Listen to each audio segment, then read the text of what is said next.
Hey guys, it's Adam Bejan here with the Wolves Group powered by LPT Realty right here out of Daytona Beach, Florida. In today's video, I'm going to share with you my top 3 tips for first-time home buyers. So if you're looking to purchase your first home, then this video is definitely for you. And if you're new to my channel, all I talk about is living in the Central Florida area, moving to this area. So if you're thinking about making a move to Florida and specifically the Central Florida area, go ahead and subscribe to my channel and hit the little bell. That way you get a notification each and every time I upload new content.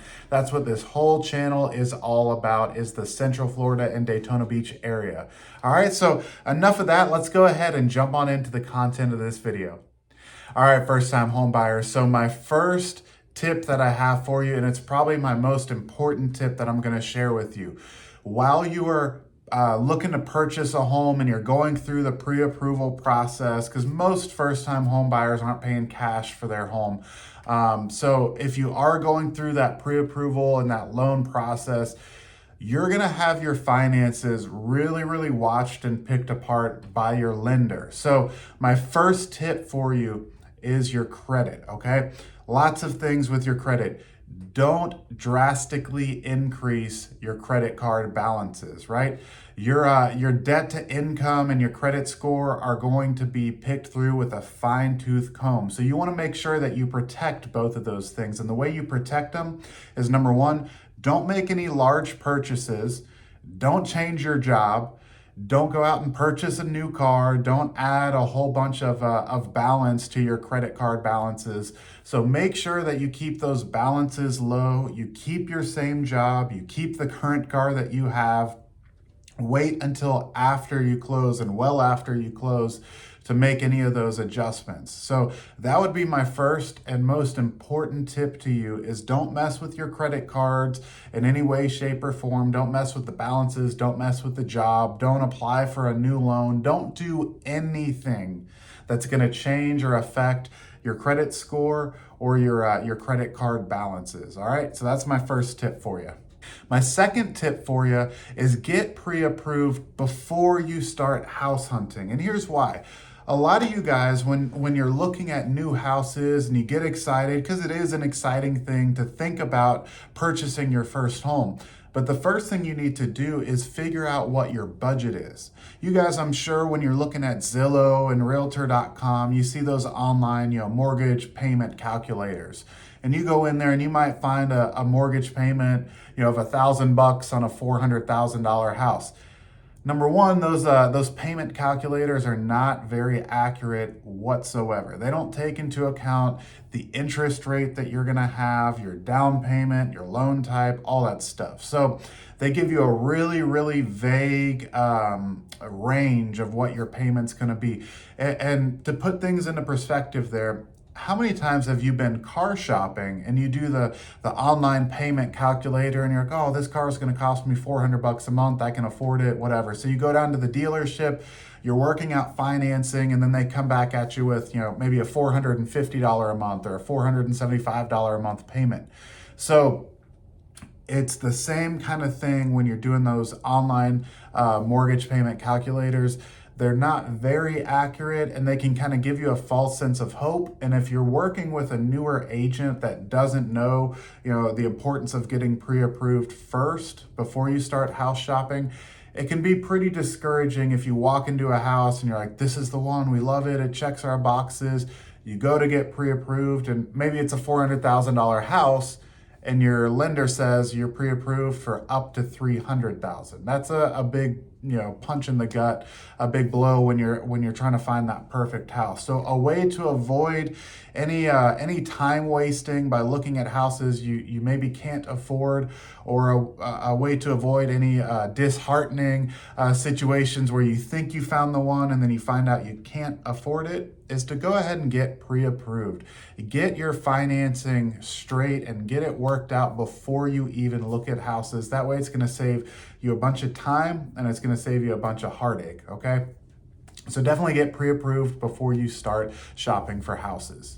All right, guys, my third and final tip for you if you're purchasing your first home would be to know your expenses. So many buyers, they think, their only expense that they're gonna have with their new home is just their mortgage payment. And that couldn't be further from the truth. You know, right off the bat, besides your mortgage payment, you're gonna have your taxes and your home insurance that you have to worry about. Now, a lot of times, luckily, those two expenses are wrapped into your mortgage payment, so that's a good thing. But over and above your monthly mortgage payment, you need to prepare for maintenance and upkeep. You know, if you're moving out of your parents' house and purchasing your first home right off the bat, a lot of people don't realize that when you own a home, you're now responsible for furnishing that home with everything that it needs. And a lot of people don't realize all the little stuff adds up. You know, you've got to buy toilet paper for your bathrooms. You've got to buy bath mats, area rugs, paper towels, light bulbs. All the little expenses start adding up. Over and above that, you've still got maintenance. You know, what if you've lived in your house and you're living paycheck to paycheck and you've been living in that house for a year and a half, and then all of a sudden the air conditioner goes out and now you got to get your AC replaced, and that's, you know, $8,000, or if you have a couple of units, it's, you know, $15,000 to $20,000, whatever the price is. A lot of people aren't in a situation, if they're first-time home buyers, to stroke a check for, you know, $8,000 to replace their AC. And that's a big expense that can come up out of nowhere.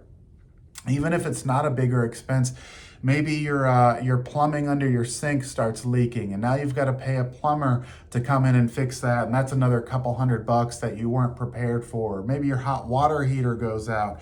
Maybe a storm comes through and you have to get your roof replaced, so you have to pay your hurricane insurance deductible.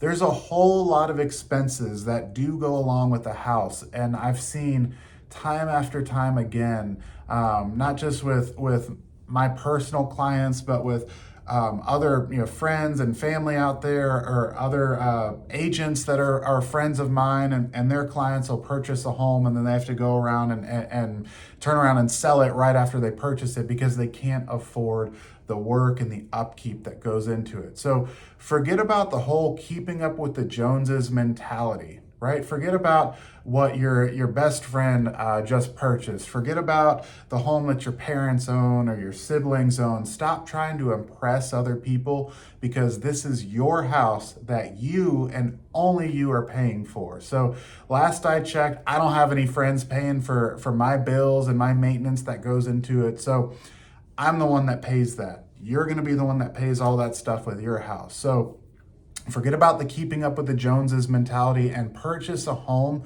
that's going to fit you and your lifestyle and your needs and is going to be comfortable for you.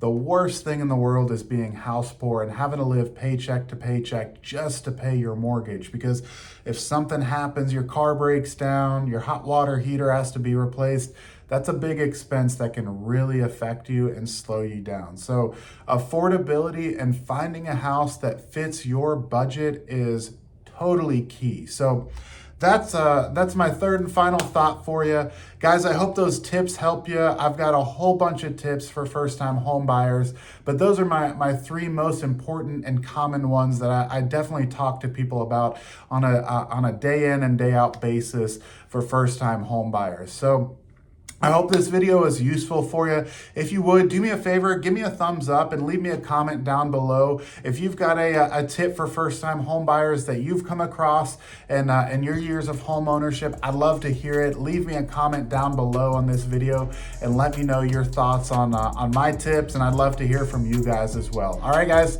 hope this was useful for you. Thank you guys for watching this video. Do me a favor, like I said, subscribe. I truly appreciate it. Have a great day, everyone.